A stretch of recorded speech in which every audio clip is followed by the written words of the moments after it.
Hey there, folks. Welcome back to the Overflow. My name is Micah Curtis. And I'm Alex Baldwin, also known as the Hatman. And, as always, we take this time this week, or every week, when we're able to answer the questions that sadly we were not able to get to during the course of the podcasts. And as always, Hatman, I will let you choose. Are we starting with politics this week or entertainment? Well, I don't have my coin this time, so I'm just going to say, screw it, go entertainment. All right. And you said we had a couple from the emails, right? Or are they already on the list? We got one from the emails. Okay. So we which got one one from is the that? Emails. That is Serena's. And Serena asks, this is a question for you, actually. With the release of the new Dark Phoenix movie just around the corner, if you were given the chance to write Phoenix, how would you do it? And who would play host to it? Personally, I would give the Phoenix back to Hope Summers, since Marvel spent years building her up just to give her a lackluster ending to her arc and render her character pretty much obsolete because Bendis. Yeah. From what I know, Hope and Jean are the only hosts that achieve the title of White Phoenix of the Crown. With Jean back, I think it's appropriate for her to train Hope in becoming a proper host of the Phoenix and avoid devolving into the Dark Phoenix persona. Yeah, that's it's an interesting idea. Though with the whole resurrection of Jean Grey storyline, what they ended up doing was basically her separating herself from the Phoenix potentially forever. It was a weird scene. It kind of looked like a breakup in a weird way. So how would I write? But I was kind of the opinion that the Phoenix Force had been used as this crutch for possibly having an exciting X-Men story instead of new ideas for years. Mm-hmm. And that's how we got the abortion that is X-Men Avengers versus X-Men. Yeah, we don't talk about that. Which, by the way, and Aiden pointed this out to me, if you have not read the parody comic of it called Ma Phoenix, it is hilarious. So, but anyway, my whole thing with the Phoenix Force is if I were to use it at this point, I would get it away from the X-Men for a while. I've really felt that sans the Annihilation stories and maybe War of Kings, Marvel's cosmic scene has been wanting for good stories.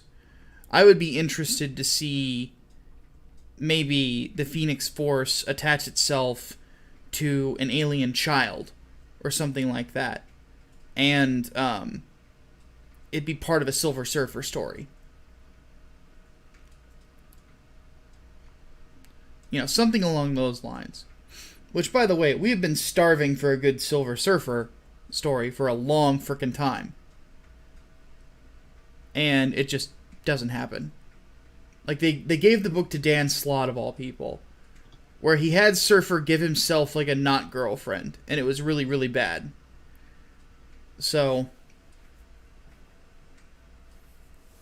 if I were Marvel editorial, basically meaning if we were to take Marvel editorial and put somebody in there who has a brain, I would have, with this supposed initiative that they took when they, made Thor a dude again, and, so on and so forth, and they restructured who was writing what, I would have hired Jonathan Hickman to, do Silver Surfer. And to write a story like that. Because Hickman is a guy that touches on the cosmic, and it's a big part of his Avengers run. But they just never, I don't know, they didn't really work that well with him or offer him enough money to continue working with them until recently, where he's going to be basically rebooting the X-Men. So basically that's how I would do it. And the reason that I think that would be an interesting take is because the last person to hold the Phoenix Force after Jean basically broke up with it was Thanos' son. And that didn't last long. So, but I thought that was an interesting idea. The idea of the Phoenix Force being this thing that feels the need to bind itself to a living creature so it bounces from place to place to place looking for a host. So, Almost like a cosmic symbiote. In a Yeah, way. in a sense. So, but that's something I would just like to see done is just keep it away from the X-Men for a while. Try something new with it. Try something fresh. And that was the only one for the emails, right? That was it. That's it from the emails. All right. So let's hit what we missed in the chat. Koopa's Revenge Home asks, so recently I got news about CTR. To preface, this is a remake of my first video game. The Trophy Girls got censored in the remake of CTR. I'm not quite sure what CTR means. Crash Team Racing. Oh, okay. And seeing how this obviously is a decision from Sony, there is nothing with the SJWs and Sony suits won't scour until it has no merit to it. So, the Trophy Girls. Not quite sure what he means there. I never played Crash Team Racing. Okay, so at the end of each race, cup, whatever you were doing, they'd have like a platform that's like first place, second place, third place, and whatever. Uh-huh. And there was an intro beforehand, like a little small intro where it's like a grid girl with an umbrella, and it's just like to the camera, and then introducing, hey, they're the winner, and that's it. That's literally it. I believe they were wearing like full body suits too, so they weren't even that. I'm gonna double check. They didn't even look fucking crazy. V-necks. That's the most. That's V-necks. it? That's it. Yep. I don't really understand why they're doing it. Like, that's the real kicker. I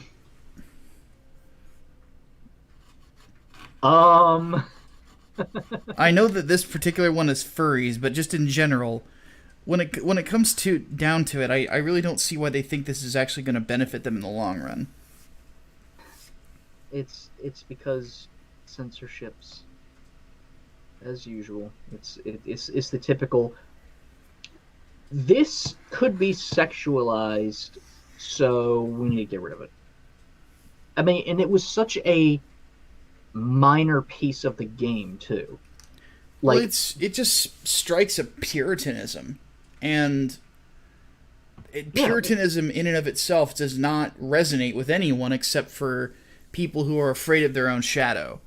Yeah, well, that's the thing. Like, it's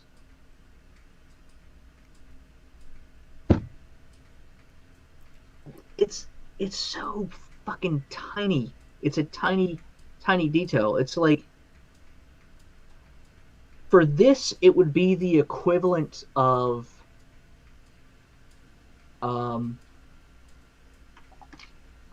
okay, it'd be the equivalent of changing the clapping characters in Smash Brothers after someone has won a set, and you see all the other characters clapping and whatnot. It'd be the equivalent of changing that to feminist jazz hands. Ugh. Or just getting rid of it altogether. It is literally that minor. So I don't know. I hope that this is just a rumor and it's not absolutely confirmed. But to be perfectly fucking honest, at this point, I expect nothing and I'm still let down.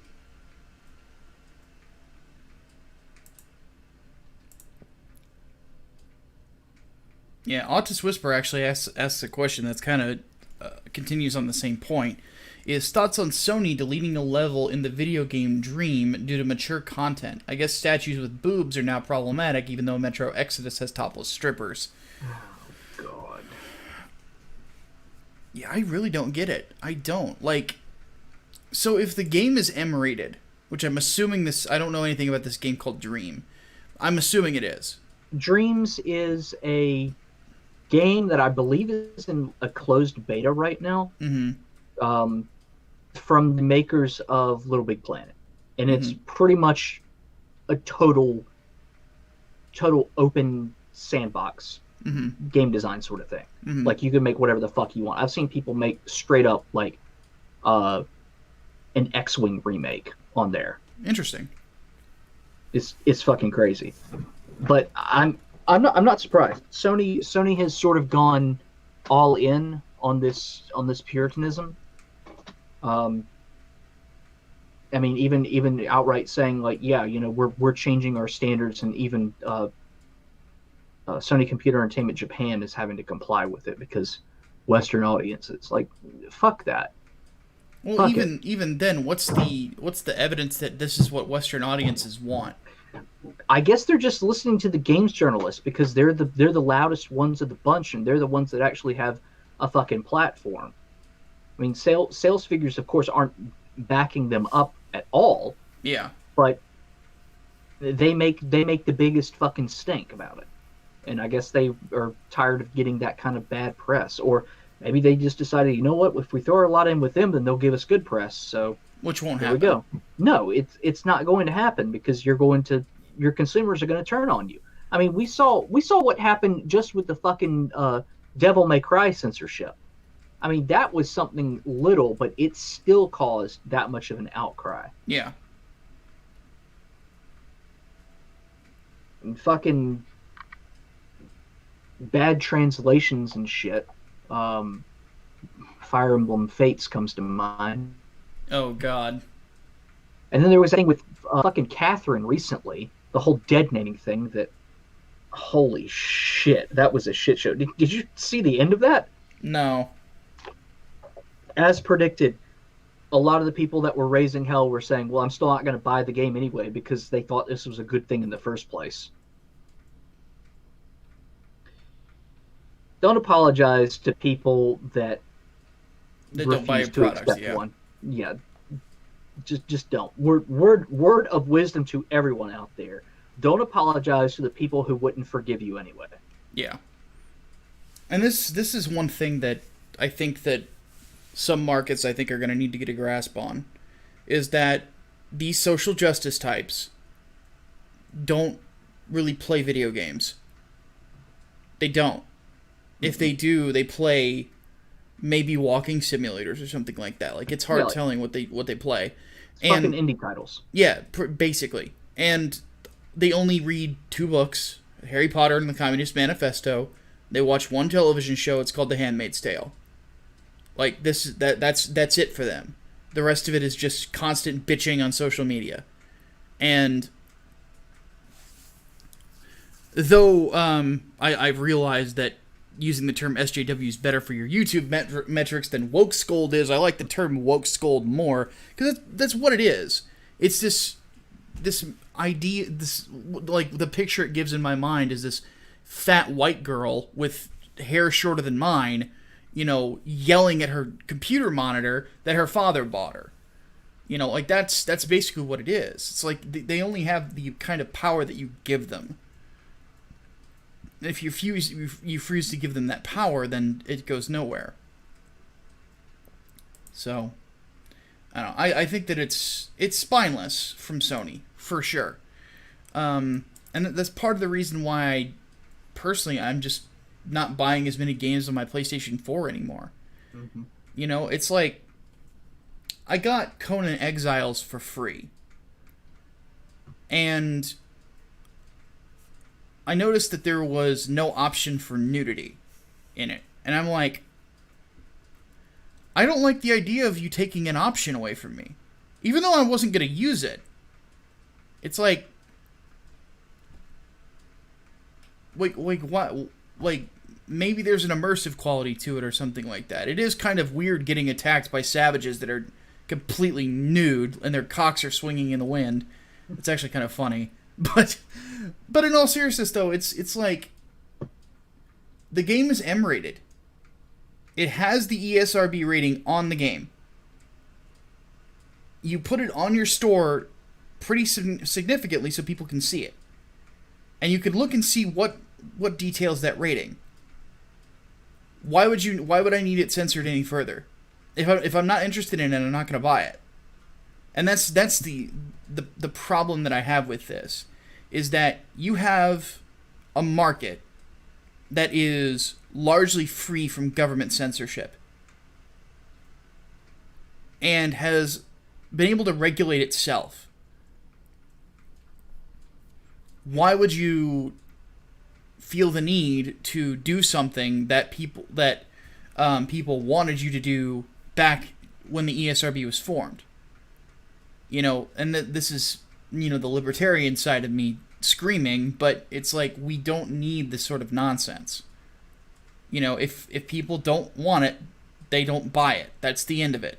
The situations where these kids get their hands on Grand Theft Auto or whatever, that's bad parenting. That's not your fault as the person in the market. So, it's ridiculous. Alright. Let's continue onward. Micah Clark says, since you talked about deconstruction, what's your opinion on Reconstruction? What are your favorite reconstructive works? Do you mean Civil War reconstructive literature? Because that's not quite the same. Yeah. I don't know what he means, honestly. I've never heard of reconstructive literature. I have not either. I'm not familiar with this at all. Well, there is... Well, actually, no, that's not true. I've heard of reconstructive literature, but if he's, like, trying to say that it's like a counter to deconstruction, then not such a thing does not exist. No, it's not, because you're basically just playing into the expected tropes at that point. Yeah, reconstructive literature is reference of a time frame of literary history of the Reconstruction after the Civil War. Yeah, and there's a lot of interesting stories to read from that time period. For sure, I have a book on African American literature in my on my bookshelf that's really, really cool in that Reconstructive era. But there's no, like, to my knowledge, I've never heard of this that used as a method of discussing literature, as in how it's put together, the tropes that are associated, so on and so forth.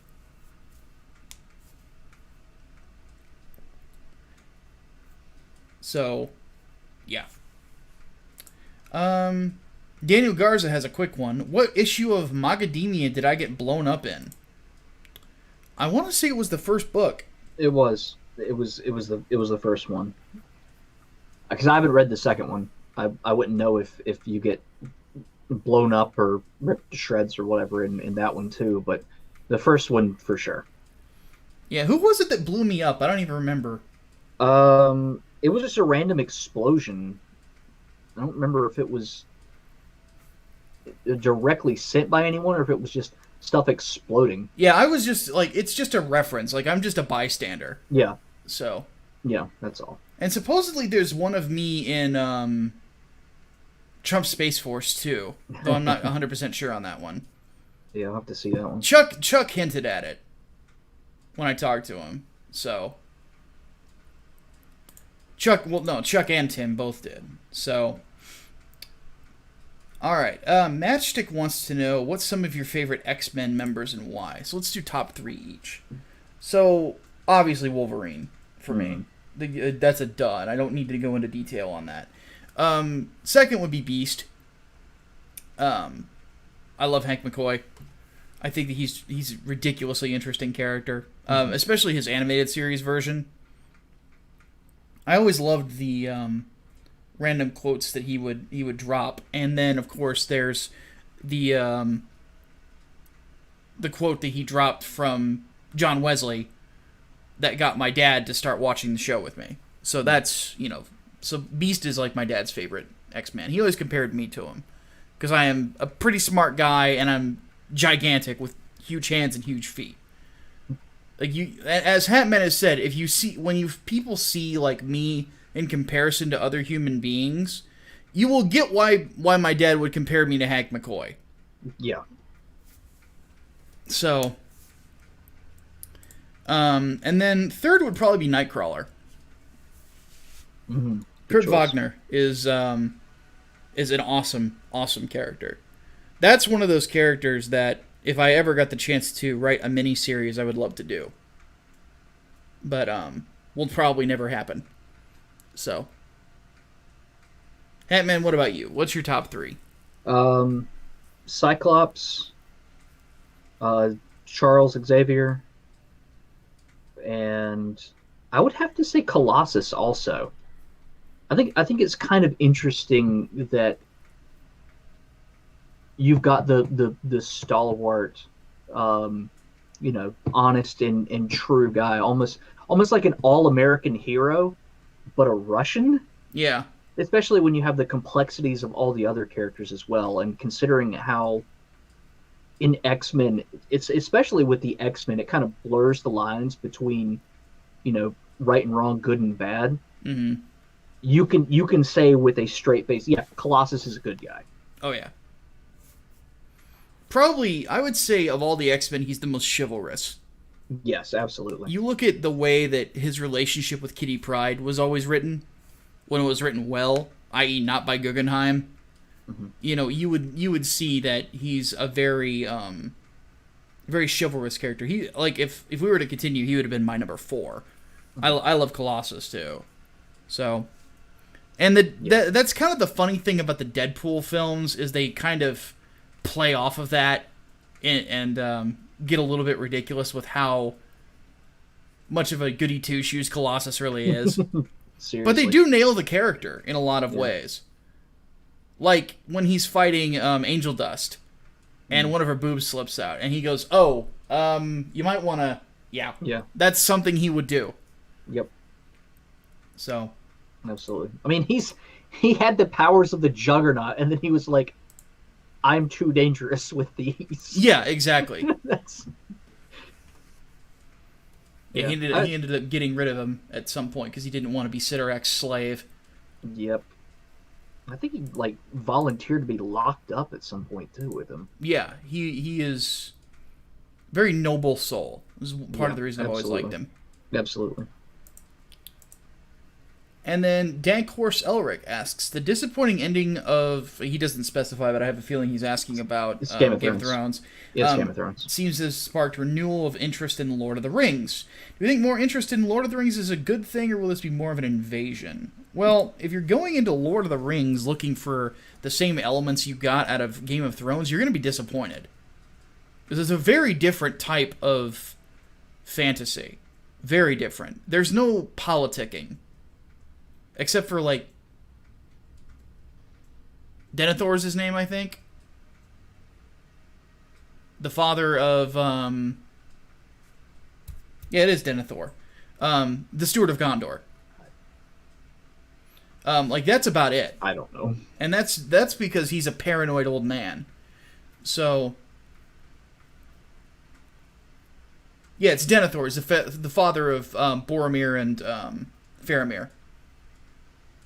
But, yeah, if you're going into the Lord of the Rings looking for that sort of thing, you're not going to find it. It's a pretty straightforward story. It's just when you read the books, they're very detailed. To the point where if you read a few pages of Tolkien and then you think for a second about every single word you just heard, you can paint an exact picture in your mind of what he was seeing. He was that detailed. Which is part of what makes it hard to read the Lord of the Rings books. They're not that advanced, but they're just slow.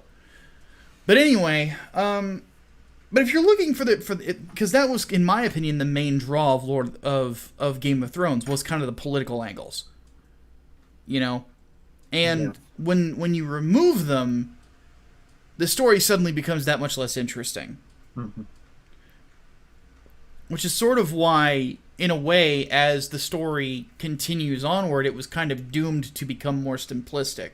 Because all of these conflicts that they have been setting up for, season after season after season, they have to come to a head at some point. We can't just play this Game of Thrones forever. But, because there had to be a point where people like Littlefinger would have to die. Or get their comeuppance, or get away with it. One or the other. So,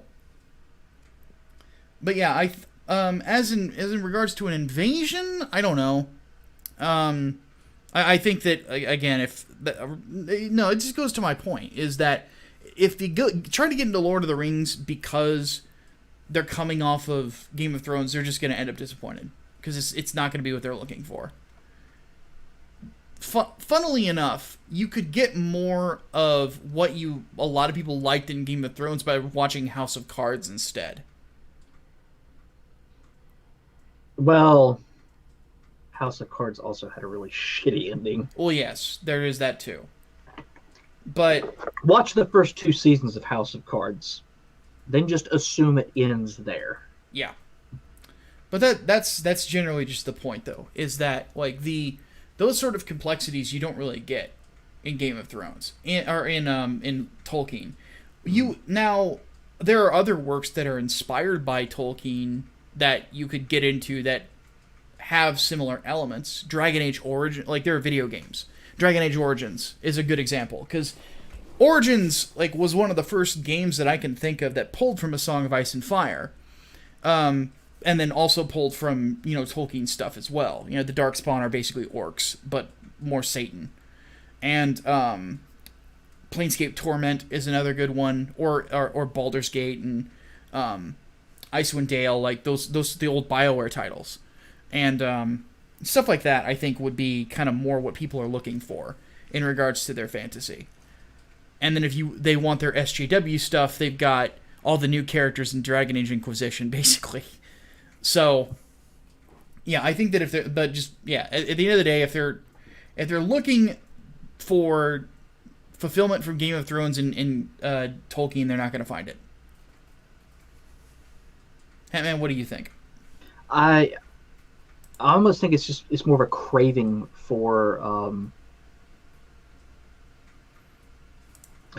like high fantasy more than anything else, and it's not. Yeah, I'm with you. It's really not going to lead to anything because it's not. Lord of the Rings is no, it's not. It's not close to the level of Game of Thrones. Game of Thrones is a subversion of Lord of the Rings. I mean, George R. R. Martin has made it clear that that's what it intends to be. Like, yeah, Tolkien's works were largely influential, but no, he means to subvert all of it. Yeah. So you're not going to get that same level of, I guess, interest really, because Lord of the Rings, like, it ends the way that you expect it to end. Yeah. So it follows beat for beat the hero's journey. Yeah, absolutely, yeah. But I guess it's just a craving for high fantasy, and now we're going to see something else take over soon enough. Yeah. I would think that, or my opinion, if you're really looking for something, if you were disappointed by Lord of the Rings, or not Lord of the Rings, I don't know many people that are disappointed by Lord of the Rings, but if you're disappointed in Game of Thrones, what I would advise, look into pulp, specifically Conan the Barbarian, or another really good. Well, definitely watch the Conan the Barbarian film, the first one. That is an incredible film when you go back and watch it. It is seriously really, really good. Arnold is he's Arnold, and he is 100% Arnold in it. But you have James Earl Jones playing Thulsa Doom, which really is not Thulsa Doom. Thulsa Doom was like basically Skeletor before Skeletor, but he's named Thulsa Doom, but his abilities are that of Thotamon which is Conan's nemesis in the Robert E. Howard books. But no, Conan the Barbarian and Cole the Conqueror and like stuff like that would probably scratch or Elric of Melbourne would probably scratch the Game of Thrones itch more so than Tolkien would, because those stories are darker, they're grittier, they have those character elements to them, so on and so forth. There's a reason that they basically took, Jason Momoa and had him play Conan, even though that movie sucked. Hmm. God, that was disappointing. It was so disappointing. All right, that is all we have for entertainment. All right, on to politics. Yes. So, right out of the gate, Daniel Garza asks us thoughts on 4chan trying to turn the hashtag into a white supremacist symbol. Now they're just trying to see what they can get away with. That's funny. I mean, it actually kind of works too, because it does look like the double H there, but that's, oh man, I think they're kind of reaching at this point. Yeah, they're just trying to see what they can get away with. Yeah, but at the same time though, like, I think people knew about the whole okay thing Mm-hmm. before, but when people that they had claimed were alt-right were using it, then they just saw it as, you know, an easy thing to declare and get away with. I think if the same thing happens with the hashtag, you might see that, but I think now they've kind of wisened up to 4chan's let's just call it what it is, just straight Well, trolling. I don't know. They still try to claim that OK is a white power symbol. They do, yes, but they say it was a prank that then got adopted by the alt right. So What? now the alt right is using it unironically. Well, that's because the alt-right are Which, fucking idiots. well, that's the thing. They're not using it unironically. They're still using it ironically. It's just that they're doing that specifically to try and trigger these fucking people that are losing their shit over it. Which is funny because when the alt-righters do it, you're literally giving them what they want. But the Exactly. alt-right Yeah. is so fucking stupid, they would do exactly that. So, morons. Morons all around. Honest Whisper wants to know, so after the European elections, where does Sargon of Akkad go from here? Think you should step aside from frontline politics, be more active behind the scenes. You know, given the video that he put out after the elections, it wouldn't surprise me if he actually continues on frontline. Mm. Reason being is that you have to keep in mind the Brexit Party was formed 6 weeks ago. You know, like there was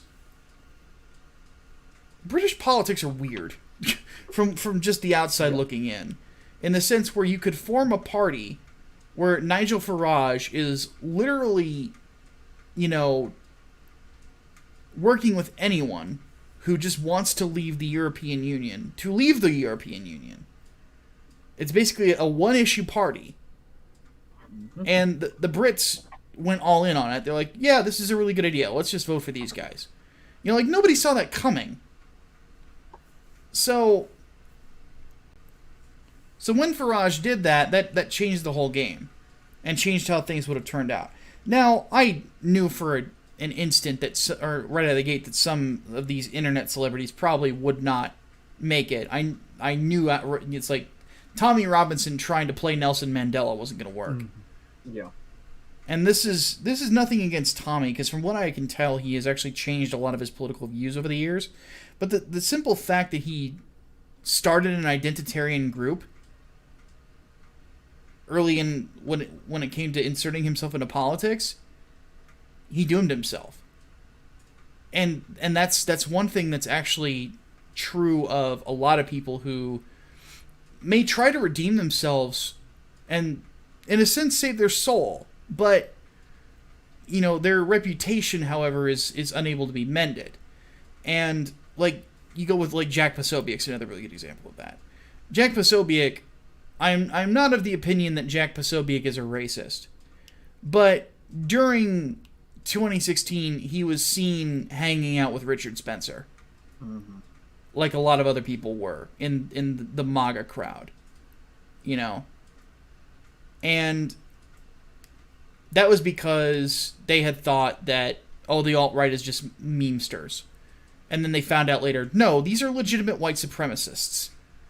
You know, so Posobiec's a good example of that.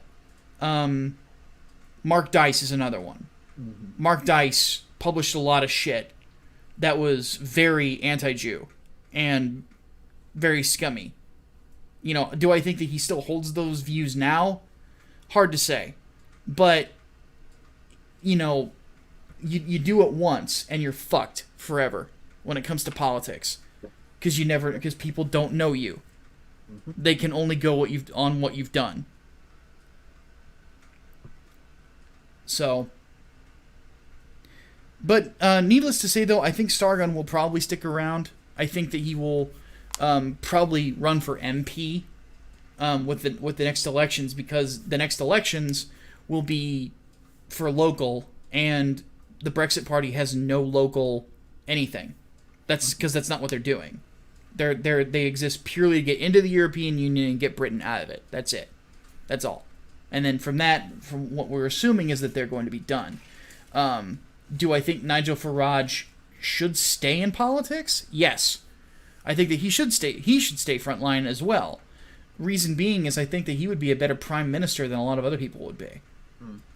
Because he has from the start always wanted to work towards British interest. Not European interest, British interest. And that I think is important. He's gung ho. Like when he dedicates himself to a cause, he will not stop. Yeah, he sees it through. So that's my thoughts on that. Hatman, where do you think Sargon goes? I will have the chance to talk to him in August anyway, but where do you think he goes from here? I'm with you. I think he's gonna stick to it, and he's gonna run for MP. I don't see a reason at this point why he wouldn't. I mean, he knew that it was a long shot to get into European Parliament. I think he ran more to just get some of the issues out there more than anything else, instead of actually running with the win in mind. And he, of course, caught the ire of the British press and really international press, as fully expected. There's a meme of him, basically shielding a sleeve. He's taking all these slings and arrows. He's shielding Nigel Faraj as he sleeps. Really, to be honest, the British press were more focused on Sargon than they were Nigel. Yeah. For once. Yeah. But no, I think it's. I think his candidacy and the reaction to it stands to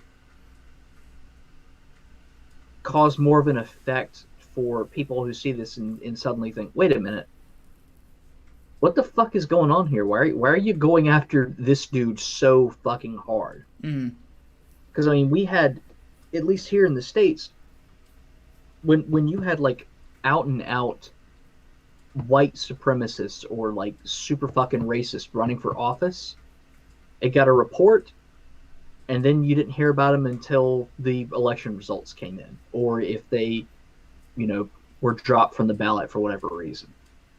That's it. Like they were not harped on so bad like Sargon was. But I think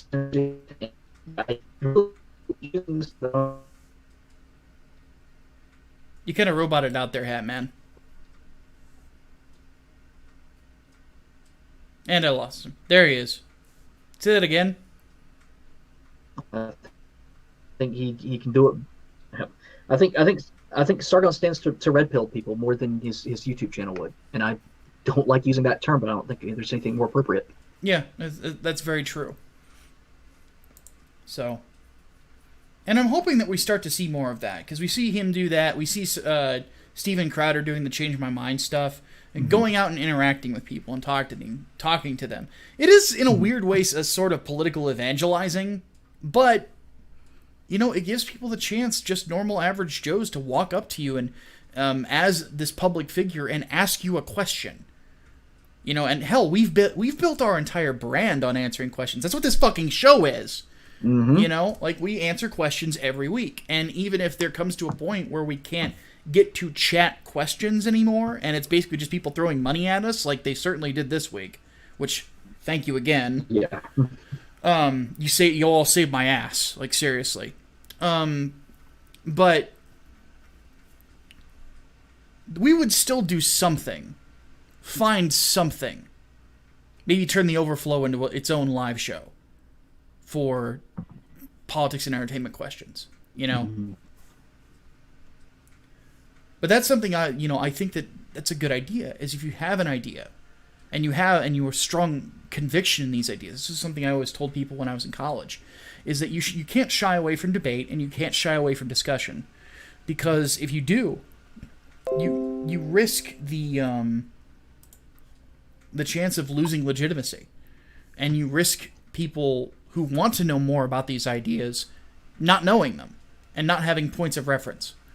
You can answer a question. You can say, by the way, if you want to read more into this, here's where I can point you, because it's not like I can give you the entirety of John Locke's governmental philosophies in the course of a 5-minute discussion. So,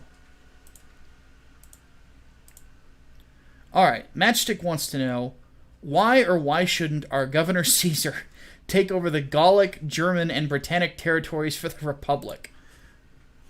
Translation, why don't we turn Germany, England, and France into United States territories? Because they need to sort their own shit out.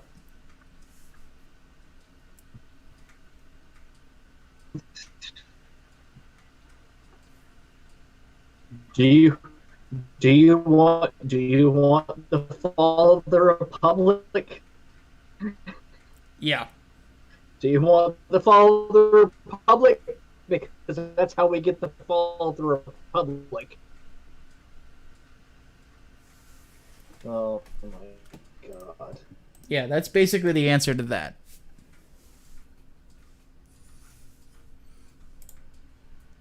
Did I get killed again? No, Am I dead? you're alive. You just went robot for a minute. Must be.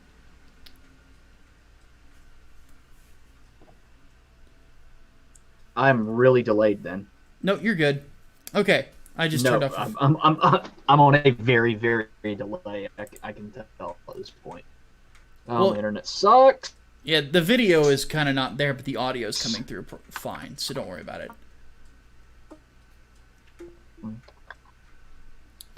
So anyway, Okay. Next question, Koopa's Revenge Home asks, what are our thoughts on Trump's 50% tariff on Huawei that Sony uses to make their consoles? I am against tariffs in general. I hate them. Mm-hmm. I think they're stupid. That's really all I have to say about it. Yeah. There's a better way, at least there's got to be a better way to encourage people, or really Microsoft, to encourage Microsoft to produce the Xbox One in the United States. Because Nintendo's not going to do it, of course. Sony's not going to do it. Whatever. Microsoft, you can compel them, American company. But tariffs are not the way to do it. Well, he's talking about the stuff that Sony uses to make their consoles, but just in general, the way that you generally make a market more competitive is you offer a lower rate. You don't increase the rate for somebody else. Right. Because tariffs ultimately, you're passing the buck on to the consumer in the end. Yeah. Because companies are not going to want to eat the cost of that unless they're like ridiculously fucking profitable. Like Apple right now, Apple is eating some of the tariff costs, but there's a very strong possibility that they could pass that on later. Then again, with as overpriced as their shit already is, yeah, anything's fucking possible. So yeah, generally, just I just hate tariffs in general. I think that they're just never a good idea. I can see using them as a negotiating tool, but beyond that, jeez. All right, quick one that I didn't know about. Thoughts on Samoa amending their constitution to include the Trinity? That happened a couple of years ago, actually. They made Christianity the state religion. And naturally, I believe in separation of church and state because I don't like theocracies. So yeah, and that's something that I would agree with. And I say this as a Christian. We both do. Is that it's good. We believe that God is good. Point blank statement. Bam. God is good. With that said, we don't. This is not God governing this country, like sitting directly on there in a boardroom. This is man, and we tend to screw up. Yeah. So I mean, this is not even Solomon, who was given wisdom by God. Yeah. So it's just the dumb of us. Yeah, I would basically think that it would backfire at some point. Yeah. culturally speaking, for the Samoans. Yeah.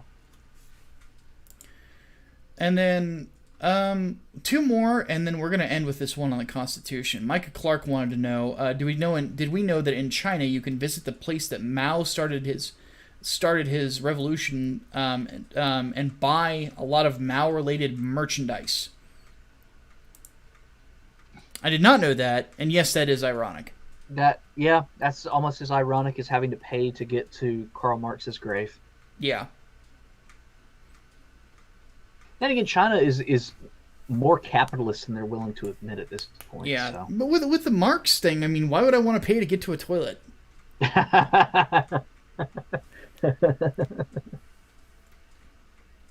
There's plenty of free ones. gotta pay to see a trash can. And then finally, thoughts on the idea of the Constitution as a living and breathing document? No. That is my thoughts on that. No, and by the way, no. Yes and no. Yes, only in the sense that it can be updated and amended. But no, because you still have to respect the values of which it was founded upon and of which various parts, most notably the Bill of Rights, were written. Well, that's not the way that the left uses that statement, though. Like they're not talking about amendments. They're talking about it's open to interpretation, and that I have a problem with because it's a legal document with very specific definitions. Yes, it is. The problem with it is you do have to interpret it to a degree based on more modern standards. The problem is they're not taking into account the values that go with each amendment or with each section of the Constitution. Well, that's where it gets the static element to it, is those values. Yes. You know, and they tend to toss them out the window to add their own interpretation, and that's the problem. It's a postmodernist attempt at looking at the law, basically. Yeah. And like the whole nonsense with the Second Amendment, for example. Well, they didn't take into account assault weapons. Okay, but you do realize that the citizens were allowed to own the same weapons as the army at that point, right? Yeah, exactly. So it's actually more fucking liberties there than we currently allow in gun laws. Yes, and the general issue is that ignorance of values. Mm-hmm. And that is the static element. That is why I say, like, calling it a living document is silly. You know, because when you look at it, and this is when it comes to anything historical, is you're supposed to look at it in the context of which it is written. Yes. And the severity of what it means. Yes. And the lack of willingness for people to do that. I would think at this point, given how educated a lot of these people are that make these decisions and make these statements, it's gone beyond the point of possible ignorance. It has gone to point blank just partisanship. Mm-hmm. You know, and that is what just drives me insane. You know, I did the video recently about, you know, the Alexandria Ocasio-Cortez comic book, where it says, you know, Americans are entitled to this, and then it says all these things are rights. Well, which is it? Rights or entitlements? There's a difference. And I make the point that and this goes into philosophy, is, you know, what is a right? A right is something that is self-observed, and a right is something that is, you know, something that you can understand, something that you can do without needing someone else or relying on someone else's efforts. Belief, speech, self-defense, these sorts of things. And that's what the Bill of Rights goes over. And the Bill of Rights establishes the idea that because you have these rights and because the government is acknowledging these rights, they will not the government cannot and will not take these rights away from you without due process of law. And that's basically what the Bill of Rights outlines. And what a lot of people tend to do is they tend to come in and they tend to say, oh, this is a living document, it's up for interpretation. Well, like happiness, well, you can't be happy if you're dead, so you have a right to health care. No, you don't. That's not what a right is. So on and so forth. So, sadly, I lost Hatman there. Hopefully he comes back in.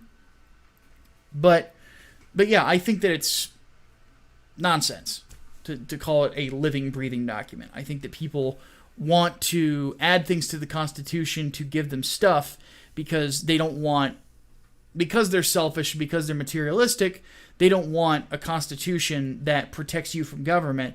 They want a pure democracy which can step on the little guy, and classically often does. See the European Union. So we're going to go ahead and just close this one out. I just messaged Hatman, and sadly his internet has gone kaputski.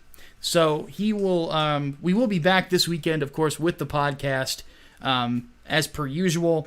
And from there, we will be, discussing the crazy stuff of the week. Once again, I do want to thank everybody who donated during this past week's shows to the podcast. And just keep in mind, we do appreciate that. If you haven't become a patron yet, would be something to consider. And we are going to be looking into Subscribe-Star. And one thing we were going to talk about, but sadly Hatman's not here, the merch store is coming soon. So I'm gonna go ahead and take off. For the Hatman, my name is Micah Curtis, your favorite vanilla gorilla. We'll see you guys this weekend. Deus Volt.